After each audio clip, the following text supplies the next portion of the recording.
इनकी जुर्रत है इन तीन मुल्कों की कि ये अमेरिका या इसराइल के ऊपर हमला करें। हम देखते हैं कि किंगडम ऑफ सऊदी अरेबिया है और जिसके अंदर इतनी हिम्मत भी नहीं है कि अगर American president abusive language use करे तो इसके बावजूद वो उसको रिस्पॉन्ड भी नहीं कर सकते जी। ईरान को डलवा के इसमें क्यों बरवाना चाहते हैं? इनको पता है कि ईरान पर हमला होगा, हमारे हम जाएंगे पे हम हम। तो अब आप खुद समझे ना कि ये एक तबाही की मशीन जिसको मैं डूम्सडे मशीन कह रहा हूं, वो शुरू हो गई।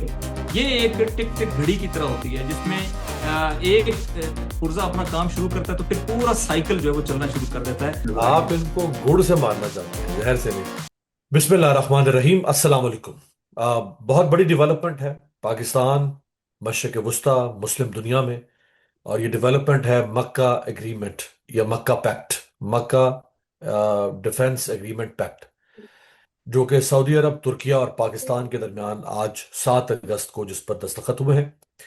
और इस मुआहदे में ये तय पाया है कि इन तीन मुल्कों में से किसी भी मुल्क पर अगर कोई आर्म्ड अटैक यानी मुसल्ह हमला हो तो वो तमाम ममालिक पर समझा जाएगा। यानी अगर पाकिस्तान पे भारत हमला कर दे जैसे 2025 में हुआ, तो उस हमले को तुर्किया और सऊदी अरब पर भी समझा जाएगा। और इसी तरह अगर सऊदी अरेबिया पर कोई हमला कर दे तो वो तुर्किया और पाकिस्तान पर समझा जाएगा। ये मुआहदा ऐन उस वक्त हो रहा है जब मशरिक वस्ता फरवरी 2026 से मुसलसल सुलग रहा है जंग की वजह से। वक्फा आता है एक आर्जी और उसके बाद फिर जंग शुरू होती है। और सऊदी अरब उन मुल्कों में शामिल है जहां अमेरिकन बेसिस हैं और जहां ईरान की तरफ से स्ट्राइक्स अमेरिकन बेसिस पे की जा चुकी हैं। तो इस मुआहदे की क्या अहमियत है, इसका नुकसान क्या होगा, फायदा क्या होगा, हमारे साथ मौजूद हैं president centre for Pakistan gulf and gulf studies जनाब नासिर अब्बास शिराजी साहब। बहुत बहुत शुक्रिया आपका शिराजी साहब। अचानक ही ये कोई काफी दिनों से कोई ऐसी खबर नहीं थी कि कोई इस तरह का काम हो रहा है। इसका मतलब है एक तो ये बहुत ही साइलेंटली इसके ऊपर काम चलता रहा और अब ये अचानक सामने आता है। इसकी रिपरकशंस क्या होगी, इसके फायदे क्या होंगे? जी शुक्रिया। बिस्मिल्लाह रहमान रहीम। अमीर बास, मेरे निगाह में ये बहुत ही इम्पोर्टेंट डेवलपमेंट में से एक है। सबसे पहले आप इसके जो शरीक ममालिक हैं उनके हवाले से हमें देखना होगा। एक मुल्क वो है कि जो only non European NATO Alai है, यानी अमेरिका का वाहिद अलाई इस सेंस में कि जो नेटो का पार्ट भी है और मुस्लिम कंट्रीज में से भी है, वो है तुर्की। वो भी इसका एक पार्ट है। जब मैं ये कह रहा हूँ तो इसका मतलब मैं ये कह रहा हूँ कि वो नेटो के रूल्स एंड रेगुलेशन और नेटो की टर्म्स एंड कंडीशंस का पाबंद है ऑलरेडी। लिहाजा वो इस लिहाज से अपने आप को एक न्यूट्रल कंट्री कभी भी नहीं कहलवा सकता। सेकंड नंबर पे हम देखते हैं कि किंगडम ऑफ सऊदी अरेबिया है, जो डायरेक्ट अमेरिकन डोमेन के अंदर है और जिसके अंदर इतनी हिम्मत भी नहीं है कि अगर American president abusive language use करे रिगार्डिंग क्लेम्ड, आप कह लें कि custodian of holy places, holy mosque या होली प्लेसेस, तो इसके बावजूद वो उसको रिस्पॉन्ड भी नहीं कर सकते हैं। और मालूम है कि जिनका डिफेंस जो है वो बुनियादी तौर पे अमेरिका के हाथ में है। और फिर पेट्रो डॉलर की भी जो एग्रीमेंट्स है वो यहीं पर एग्जिस्ट करते हैं। यानी ये मुल्क जो है जिसके बारे में प्रेसिडेंट ट्रंप, जो करंट प्रेसिडेंट ट्रंप है, वो ये कहता है कि oh king you can't survive without us even for a week और 2 वीक। तो हमें ये समझना चाहिए कि ये बुनियादी तौर पे यहाँ की डिसीजन मेकिंग के ऊपर जो डोमिनेंट है फैक्टर, वो अमेरिकन इन्फ्लुएंस और अमेरिकन जो है वो इंटरेस्ट है। तो ये इस लिहाज से किंगडम ऑफ सऊदी अरबिया भी कोई एक न्यूट्रल कंट्री नहीं है। पाकिस्तान के यकीनी तौर पे अमेरिका के साथ रिलेशंस जो हैं वो अपनी जगह पर बहुत अच्छे हैं। और लेकिन पाकिस्तान इनमें से शायद इस लिहाज से कि पाकिस्तान ने अपने ताल्लुकात को बैलेंस करने की कोशिश की है जमहूरी इस्लामी ईरान के साथ भी, जो अमेरिका के साथ इस वक्त कन्फ्रंटेशन में है और एक जंगी सूरत हाल है। अदरवाइज बाकी दो ममालिक की सूरत हाल तो ये है कि एक ने नेटो के अड्डे दिए हुए हैं और दूसरे ने अमेरिका के इस इलाके के अंदर स्ट्रेटेजिक बेसिस को होस्ट किया हुआ है। जिनमें से आपको याद होगा कि ईरान ने जब रिस्पॉन्ड किया था तो बाज जो स्ट्रेटेजिक, आप कह लें कि जो सबसे जदीद तरीन तैयारे थे जो इंटेलिजेंस गैदरिंग और लाइव कवर करने के जिम्मेदार थे, अपने तमाम इंफ्रास्ट्रक्चर को लाइव अपडेट देने के, तो वो तैयारे जो हैं वो यहीं पर हिट हुए थे किंग फैसल बेस के ऊपर। और बहरहाल सऊदी अरब इस डोमेन के अंदर है। अब ये अगर तो कोई न्यूट्रल कंट्रीज के दरमियान होने वाला एग्रीमेंट होता तो उसका हम ये समझते हैं कि ये न्यूट्रलिटी को एक्सटेंड करना चाहते हैं और उसको स्ट्रेंथन करना चाहते हैं, इंश्योर करना चाहते हैं। एक दूसरा पहलू ये है कि ये एग्रीमेंट्स जो हैं, ये एग्रीमेंट जस्ट एक म्यूचुअल कॉपरेशन एग्रीमेंट नहीं है, अब वो डिफेंस या इकोनॉमी या दीगर डोमेन के अंदर हो, बल्कि ये एक्सटेंडेड डेटर्स है। और एक्सटेंडेड डेटर्स एक बहुत खतरनाक टर्म है, जिसमें किसी एक मुल्क के ऊपर जो हमला है वो बाकी ममालिक के ऊपर हमला समझा जाता है। इसका मतलब है कि ये एक डूम्सडे मशीन को इनिशिएट कर सकता है, कि जिसमें किसी एक के ऊपर होने वाली जंग जो है वो उसके ऊपर मुसल्लत नहीं जंग समझी जाएगी। और इसकी भी कोई क्लैरिफिकेशन मौजूद नहीं है कि हमला आवर कौन है। बस अगर फर्ज करें कि इन्हीं में से कोई एक जारहियत कर दे किसी के ऊपर, अभी मैं फर्ज की बात कर रहा हूँ, हम्म। और वो जाहिर है जो दूसरा है वो रिस्पॉन्ड करेगा, और अगर वो मिलिटरी रिस्पॉन्ड करे और आप उसको इस डोमेन में लेके आ जाएं कि ये अब हमारी सिक्योरिटी को एक थ्रेट लाक हो गया है, तो अब आप खुद समझे ना कि ये एक तबाही की मशीन, जिसको मैं डूम्सडे मशीन कह रहा हूं, वो शुरू हो गई। ये एक टिक टिक घड़ी की तरह होती है, जिसमें एक पुर्जा अपना काम शुरू करता है तो फिर पूरा साइकिल जो है वो चलना शुरू कर देता है। तो डूम्सडे मशीन तो फिर तबाही की तरफ लेके जाती है। तो अब अनफॉर्चुनेटली इसमें जो सबसे इंपॉर्टेंट फैक्टर अभी तक आ रहा है वो है यूनाइटेड स्टेट्स ऑफ अमेरिका। क्या किंगडम ऑफ सऊदी अरेबिया जो होस्ट कर रही है, क्या वो अमेरिका की इजाजत और अमेरिकन आप कह लें कि कॉन्सेंट, परमिशन कॉन्सेंट के बगैर कोई इस तरह का स्ट्रेटेजिक डिसीजन कर सकते हैं कि जिसमें वो डिफेंस किसी और के साथ मिलकर कर रहे हो? तो अपेरेंटली जितना हम सऊदी अरब को जानते हैं ये इम्कान नहीं है। इसका मतलब ये है कि इसके अंदर कहीं खुद अमेरिकन आशीर्वाद यकीनी तौर पे है। और वैसे भी आप जितना ट्रंप को जानते हैं, वो रिस्पॉन्ड करता है, अगर कोई ऐसी चीज हो जो उसके कॉन्ट्रेरी टू हिज इंटरेस्ट हो तो वो उसको फौरी तौर पर रिस्पॉन्ड करता है। तो यहाँ तो कोई ऐसी चीज नहीं है। बल्कि शायद आपको याद होगा कि चंद दिन पहले अभी उसने ये कहा कि जो मैं कहूंगा तो किंगडम को उसके ऊपर अमल करना पड़ेगा। किंग का हम्म। नाम लेकर अब्यूसिव लैंग्वेज के साथ कहा था, दे हैव नो चॉइस। तो जाहिर है कि ये इंडिकेट करता है कि इसमें वो है। तो ये क्या है पीछे, कहीं ऐसा तो नहीं है। चूंकि जो इसमें अब सवालात उभरे हैं, पहला सवाल ये है कि क्या ये इसराइल के मुकाबले में है? तो जवाब ये है कि वो तो मुकाबला 70 साल से है, उसमें तो कोई ऐसी चीज, कोई ऐसी डेवलपमेंट और कोई ऐसी जॉइंट वेंचर हमें नजर नहीं आता। और उसका जो क्लाइमैक्स है वो तो गजा वार है, गजा के ऊपर होने वाला हम्म। जेनोसाइडल ऑपरेशन है। उसमें तो कोई हमें ऐसी डेवलपमेंट नजर नहीं आती कि इसराइल के मुकाबले में ये हो, तो वो तो नहीं होता। बल्कि इसमें से बाज कंट्रीज के तो इसराइल के साथ बहुत अच्छे एक्नॉलेजमेंट भी है और रिलेशन बहुत अच्छे हैं। तुर्किया की तजारत है उनके साथ। 4 गुना तुर्की की तिजारत जो है वो इन 2 सालों में जो गजा के ऊपर वार है इसके हाँ। दौरान बढ़ी है। तो वाजह है कि ये उसके मुकाबले में नहीं है। अब दूसरी बात आती है, वो रीजनल है। तो रीजनल क्या ये यमन के खिलाफ है? तो यमन के लिए जब ऑलरेडी 3 फोर्सेस इस वक्त एग्जिस्ट करती हैं, यानी अगर हम यूं समझे, नंबर एक शील्ड फोर्स है जो जीसीसी की है, जिसको सऊदी अरब जो है वो होल्ड करता है, उसको यानी सरबराही करता है। वो भी एक कॉमन डिफेंस है। और जीसीसी में सिर्फ एक मुल्क जो जियोग्राफिकली जीसीसी का पार्ट है लेकिन जीसीसी का मेंबर नहीं है, वो यमन है। तो एक ये बात हम समझ शायद। नंबर दो, जो एग्रीमेंट है वो मौजूद है, आप जिसको आप इस्लामिक मिलिट्री अलायंस है, बजाय उसका नाम आपने एंटी टेररिज्म अलायंस रखा हुआ है, लेकिन वो हम्म। अलायंस अपनी जगह पर एग्जिस्ट करता है, जिसको राहील शरीफ जिसमें साहब वो 39 प्रेसिडेंट ममालिक हैं। हैं। जी हाँ। और इसका भी अभी तक जो तफसीलात सुनी गई हैं वो यही है कि ये भी जो है वो बुनियादी तौर पे सऊदी अरब को प्रोटेक्ट करने के लिए था, ना ये कि इसने किसी और जगह पर कोई बात की है। उसका कैपिटल, उसका जो हेड ऑफिस है वो भी सऊदी अरब के अंदर है, और उसके हाँ। मफादात भी उन्हीं के साथ जुड़े हुए हैं। अब तीसरा जो अलायंस बना है वो नेवल अलायंस बना है, जो अभी चंद दिन पहले बनाया गया है, और एक rear admiral kingdom of Saudi Arabia के उसको उनका हेड बनाया है। ये नेवल अलायंस जो है ये रेड सी और बाबल मुंदब को ओवरसी करने, लुक आफ्टर करने के लिए। और यहाँ पर जो इसका भी वाजे तौर पे, चूंकि ये जब से यमन ने कहा है कि सीज फॉर सीज, हमारा सीज होगा तो हम उस सीज करेंगे और सीज के जरिए से रिस्पॉन्ड करेंगे, तो ये उसके बाद बनाया गया। तो इसका भी टारगेट जो है, इमीडिएट टारगेट जो है वो यमन नजर आता है। लेकिन ये तीनों मिलकर भी अभी तक ये टारगेट अचीव नहीं कर सके। तो क्या ये जो चौथा एग्रीमेंट है इसमें जो दुश्मन की तारीफ है अभी तक, या जिससे जारहियत आप तवक्को रखते हैं? देखिए बाकी ममालिक, आप देखिए यूएई से तो आप तवक्को नहीं रखते। आप जीसीसी के अंदर बाकी अगर जो बॉर्डरिंग कंट्रीज हैं सऊदी अरब के, उनमें से तो कोई सब टाइनी स्टेट्स हैं, कोई एक हम्म। कंट्री भी ऐसा नहीं है कि जो सऊदी अरब को चैलेंज करने की पोजीशन में हो।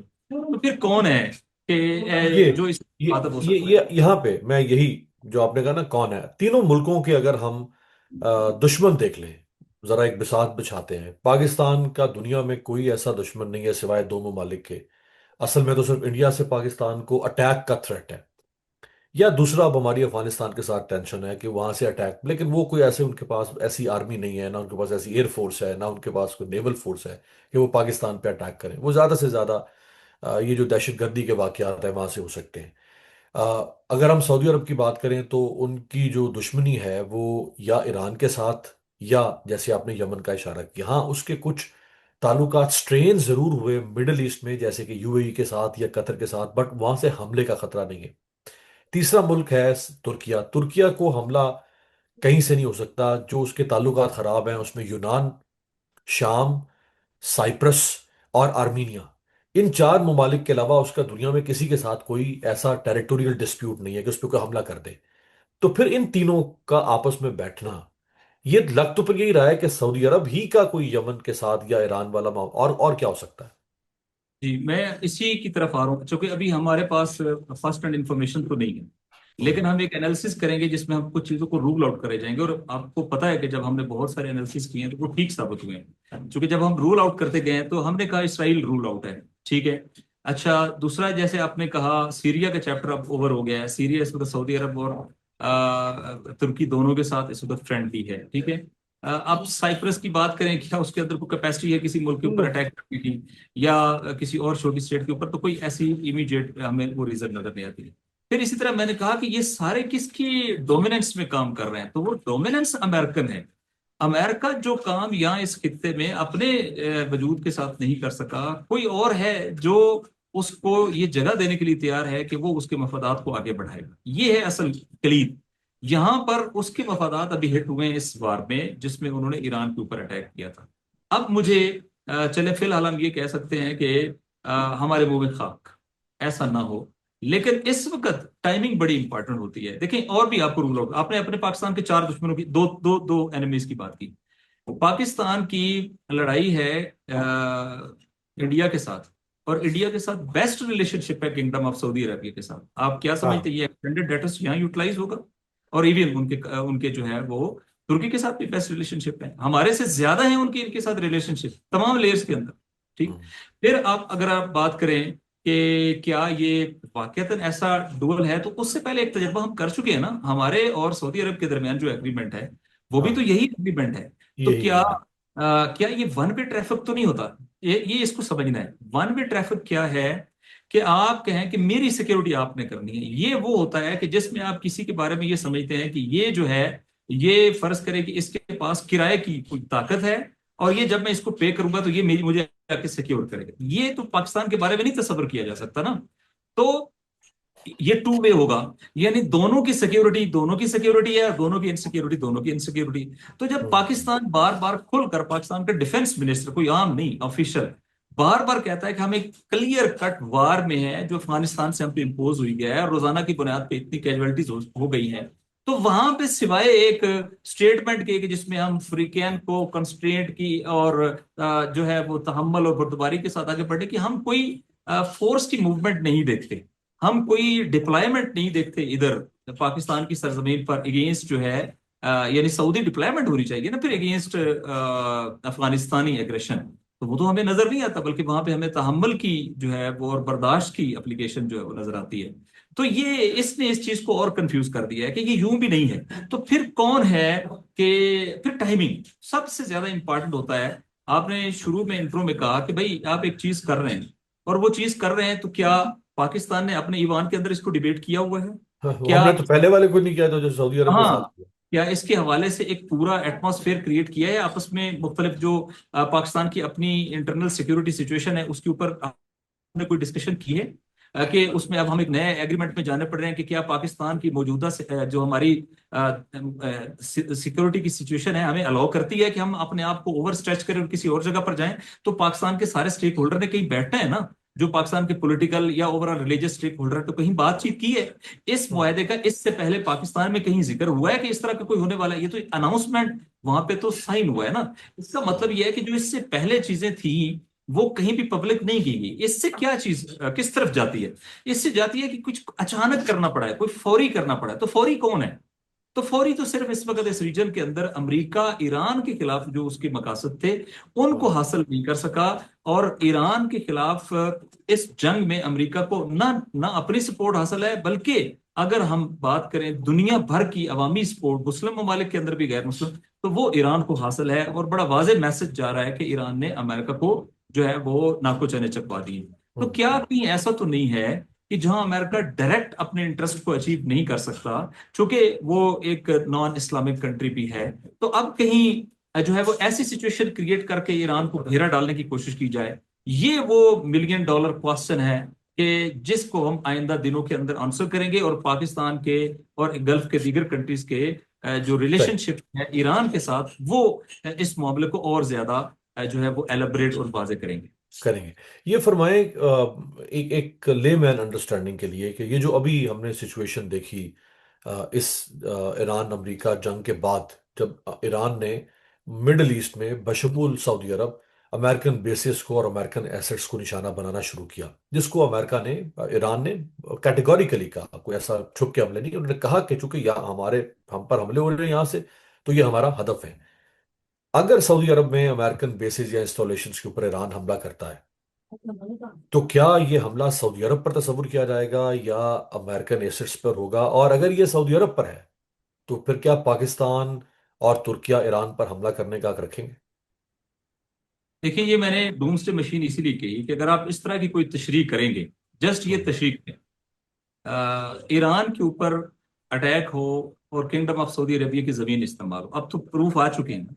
अब जमीन इस्तेमाल होने से मुराद ये नहीं होता कि आप वहीं से डायरेक्ट जो है कोई फायरिंग या हमला कर रहा है। ये अड्डे किस लिए हैं? कोई कम्युनिकेशन प्रोवाइड करता है, कोई लॉजिस्टिक प्रोवाइड करता है, कोई एयर रिफ्यूलिंग प्रोवाइड करता है, कोई इंटेलिजेंस प्रोवाइड करता है। ये सारे एक कनेक्शन नेटवर्किंग के तौर पे काम करते हैं। हम्म। लिहाजा ये सारे के सारे जब ईरान के ऊपर एग्जिस्टेंशियल थ्रेट है और इतनी बड़ी वार है, तो ये सारे उसके लिए इंटरनेशनल कानून की मैं बात कर रहा हूँ, लेजिटिमेट टारगेट हैं। जिन जिन सोर्सेज से उस इस्तेफादा करके ईरान के ऊपर एग्रेशन लॉन्च किया जाएगा, तो वो डिफेंड करना उनके मुकाबले में ईरान का जो है वो बुनियादी हक है। ठीक है। और वो उधर ही हमला करेगा जहां से उसके ऊपर हमला हो रहा होगा। ये कैसे हो सकता है कि वो कम्युनिकेशन सेंटर को छोड़ दे और वो कहे कि जहां से इस कम्युनिकेशन की बुनियाद के ऊपर मेरे ऊपर अटैक हो रहा है वहां तो मैं हमला करूंगा, लेकिन कम्युनिकेशन सेंटर तो मुसलसल उसका डाटा प्रोवाइड कर रहा है। ठीक है, मैं हम्म। मिसाल दे रहा हूं। तो अब फर्ज करें कि ऐसी कोई आप कनोटेशन करते हैं, इसकी इंटरप्रिटेशन ऐसी करते हैं, अल्लाह ना करे ऐसा हो, लेकिन मैं कहता हूं ऐसी खुदा ना करे ऐसी कोई इंटरप्रिटेशन करते हैं, और अब आप ये कहते हैं कि ये हमला मेरे ऊपर हो गया है, और इसलिए मैंने इसको डूम्सडे मशीन कहा। तो इस पे आपको डिफेंड करने के लिए तुर्की आएगा इधर। अब ये सारे इन सब के दरमियान एक चीज जो मुश्तरक आ रही है, तुर्की का भी बॉर्डर ईरान के साथ मिलता है और हम्म। पाकिस्तान का बॉर्डर भी ईरान के साथ मिला है। तो सऊदी अरब के साथ जो एक्सटेंडेड डेटर्स में ममालिक शरीक हुए हैं, वो ये दो शरीक हुए हैं जो ईरान के बॉर्डरिंग कंट्रीज हैं। ठीक है। तो इसने सिचुएशन को कॉम्प्लेक्स कर दिया है। इसलिए जब हम ये वाला क्वेश्चन खड़ा करते हैं, तो ये क्वेश्चन हमें बहुत नेगेटिव जवाब की तरफ लेके जाता है। इसलिए अभी भी हम समझते हैं कि कोई रास्ता होगा, कहीं ना कहीं बातचीत हो रही होगी, और उसका एक बेहतरीन तरीकाकार है, और वो ऑप्शन हम दे देते हैं कि इस थ्री को, ट्राइलेटरल को, आप जो है वो चार मुल्की करें, और ईरान जो इस रीजन का एक बड़ा जियोग्राफिकल कंट्री भी है, उसको आप इसी के अंदर शामिल कर लें। अगर ये शामिल कर लें तो फिर आपका कलेक्टिव डिफेंस क्रिएट हो जाएगा।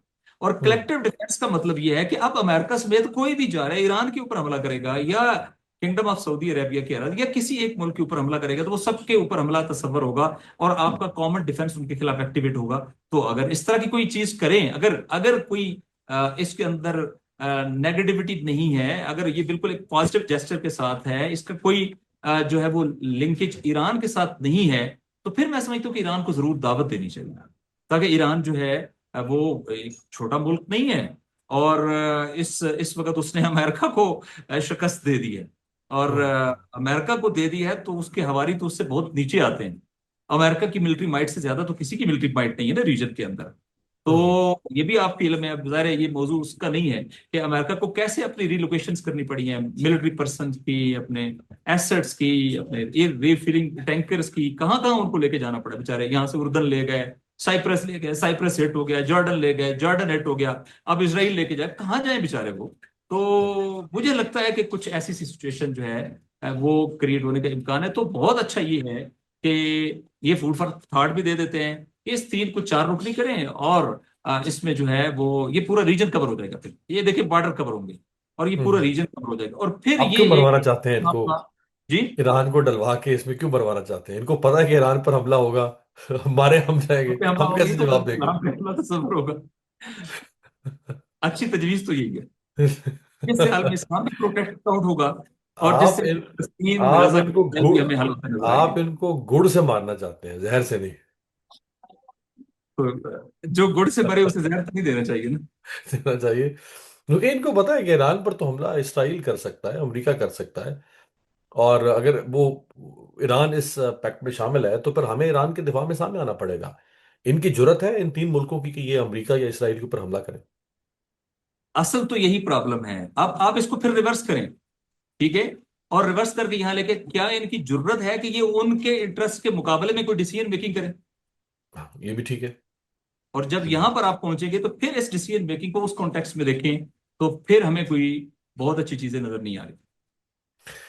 राइट, बहुत बहुत शुक्रिया नासिर शुआई साहब आपका हमारे साथ थे। और बहरहाल ये एक ऐसी डेवलपमेंट हुई है कि जिसकी इंटरप्रिटेशंस अब होना शुरू हो जाएंगी।